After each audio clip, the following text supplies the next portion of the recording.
the floor to Mr. Roger Waters. Here I am. Madam President, Excellencies, distinguished members of the Council, ladies and gentlemen, I feel profoundly honored to be afforded this singular opportunity to brief Your Excellencies today. With your forbearance, I shall endeavor to express what I believe to be the feelings of countless of our brothers and sisters all over the world, both here in New York and across the seas. I shall invite them into these hallowed halls to have their say. We are here to consider possibilities for peace in war-torn Ukraine, especially in light of the aforementioned increasing volume of weapons arriving in that unhappy country. Every morning when I sit down at my laptop, I think of our brothers and sisters in Ukraine and elsewhere who, through no fault of their own, find themselves in dire and often deadly circumstances.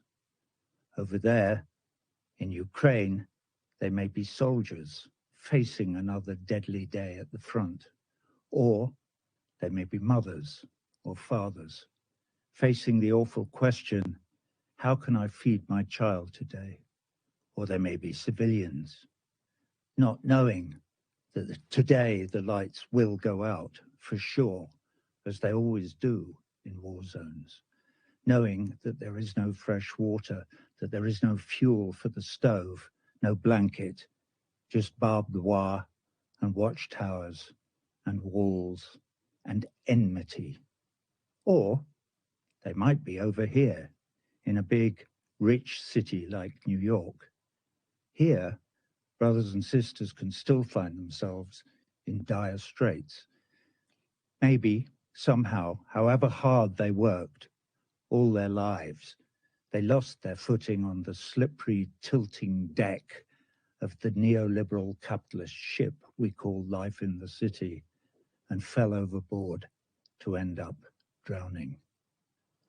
Maybe they got sick. Maybe they took out a student loan. Maybe they missed a payment. The margins are slim. Who knows? But now they live on the street in a pile of cardboard, maybe even within sight of this United Nations building. Anyway, wherever they are, all over the world, war zone or not, together they make up a majority, a voiceless majority. And today, I shall endeavor to speak for them. We, the people, wish to live. We wish to live in peace, in conditions of parity that give us the real opportunity to look after ourselves and our loved ones. We are hard workers, and we are ready to work hard. All we need is a fair crack of the whip. Maybe that's an unfortunate choice of idiom after 500 years of imperialism, colonialism, and slavery. Anyway, please help us. To help us, you may have to consider our predicament, and to do so, you may have to take your eye off the ball for a moment, to put your own goals momentarily to one side. What are your goals, by the way?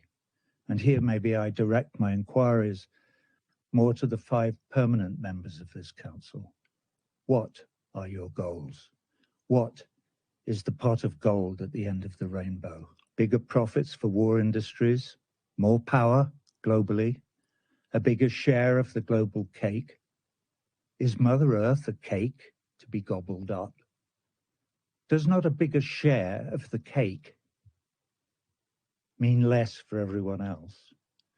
What if today, in this place of safety, we were to look in another direction, to look at our capacity for empathy, for instance, to put ourselves in others' shoes, like right now, for instance, the shoes of that chap on the other side of this room, or even the shoes of the voiceless majority, if they have any shoes, that is.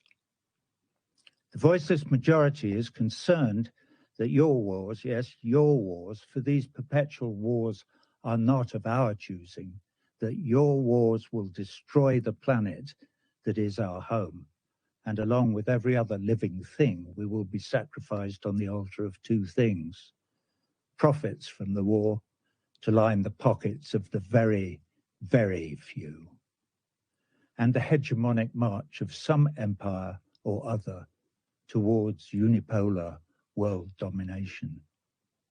Please reassure us that that is not your vision, for there is no good outcome down that road. That road leads only to disaster. Everyone on that road has a red button in their briefcase. And the further we go down that road, the closer the itchy fingers get to that red button, and the closer we all get to Armageddon. Look across the room. At this level, we're all wearing the same shoes. Excuse me. So, back to Ukraine. The invasion of Ukraine by the Russian Federation was illegal. I condemn it in the strongest possible terms. Also, the Russian invasion of Ukraine was not unprovoked. So I also condemn the provocateurs in the strongest possible terms. There, that's got that out of the way. When I wrote this speech yesterday, I included an observation that the power of veto in this council only lay in the hands of its permanent members, and that I was concerned that that was undemocratic and rendered this council somewhat toothless. This morning, however, I had a revelation upon waking. Toothless. Maybe toothless in some ways is a good thing. If this is a toothless chamber, I can open my big mouth on behalf of the voiceless without fear of getting my head bitten off. How cool is that? Anyway, I read in the paper this morning some anonymous diplomat quoted as saying, "Roger Waters, to address the Security Council, whatever next? Mr. Bean? Ha, ha, ha." You know what they're like. Anyway, sorry. For those of you who don't know, Mr. Bean is an ineffectual character in an English comedy show on television. So it's a penny to a pound. The anonymous diplomat is an Englishman. Ha, ha. Thank you, sir. Anyway, I think it's time to introduce my mother, Mary Duncan Waters. She was a big influence on me. She was a school teacher. I say was, she's been dead for 15 years. My father, Eric Fletcher Waters, was a big influence on me too. He too is dead. He was killed on the 18th of February, 1944, near Apulia, near the Anzio bridgehead in Italy. I was only 5 months old. So I know something about war and loss. Anyway, back to my mum. When I was about 13, I was struggling with some knotty adolescent problem or other, trying to decide what to do. It doesn't matter what it was. I can't remember anyway, but my mum sat me down and said, "Now listen, you're going to be faced with many knotty problems during your life, Roger. And when you are, here's my advice. Read, read, read. Find out everything you can about whatever it is. Look at it from all sides, all angles. Listen to all opinions, especially ones you don't agree with. Research it thoroughly. And when you've done that, you will have done all the heavy lifting. And the next bit is easy. Is it? Okay, Mum. Well, what's the easy bit? Oh, the easy bit is you just do the right thing." Whew. So speaking of doing the right thing brings me to human rights. We the people want universal human rights for all our brothers and sisters all over the world, irrespective of their ethnicity, religion, or nationality. To be clear, that would include but would not be limited to the right to life and property under the law. For instance, for Ukrainians and, for instance, Palestinians. Let that sink in. And obviously, for all the rest of us as well, one of the problems with wars is that in a war zone or anywhere where the people live under military occupation, there is no recourse to the law. There are no human rights. Today, our brief is the possibility of peace in the Ukraine, with special reference to the arming of the Kiev regime by third parties. I'm running out of time. So, what do the voiceless millions have to say? They say, thank you for hearing us today. We are many who do not share in the profits of the war industry. We do not willingly raise our sons and daughters to provide fodder for your cannons. In our opinion, the only sensible course of action today is to call for an immediate ceasefire in Ukraine. No ifs, no buts, no ands. Not one more Ukrainian or Russian life is to be spent, not one. They are all precious in our eyes. So the time has come to speak truth to power. You all remember the story of the emperor's new clothes. Of course you do. Well, the leaders of your respective empires stand, in one degree or another, naked before us. We have a message for them. It is a message from all the refugees in all the camps, a message from all the slums and favelas, a message from all the homeless on all the cold streets, from all the earthquakes and floods on earth. It is also a message from all the people, not quite starving, but wondering how on earth to make the pittance they earn meet the cost of a roof over their head and food for their families. My mother country, England, is, thank God, an empire no more. But in that country now there is a new catchphrase, eat or heat. You can't do both. It's a cry echoing round the whole of Europe. Apparently, the only thing the powers that be think we can all afford is perpetual war. How crazy is that?